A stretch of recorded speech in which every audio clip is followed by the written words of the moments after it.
Hello, Dr. Cindy Woody here with a PASL update for you. Today we're going to be talking about where to start.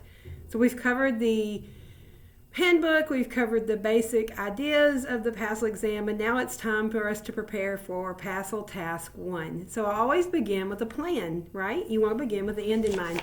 So PASL provides you with some documents that are designed for you to use when you're planning. We're going to be talking about these documents today. They're a 3-page document, and they're generic. They can be used on each task, and we're going to go through the document on a separate video and talk about what you do with it. So at the top of this is called the School Leader Plan Template. It says this form represents a generic template for creating a plan for each of the tasks. It's going to help you guide your task, and it's going to show you where you're going to work with colleagues, because remember, the PASL is a test to see if you know how to lead the campus.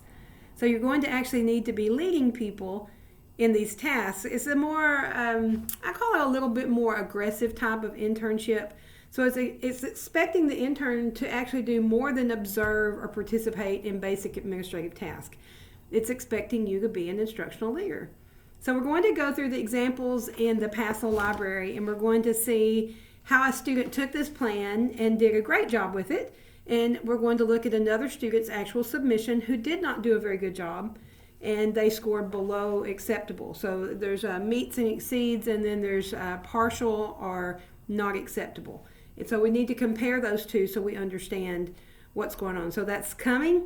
We'll also be looking at how this draft, this planning tool, actually is useful for part of the task you have to turn in for your PASL exam. So stay tuned, it's coming.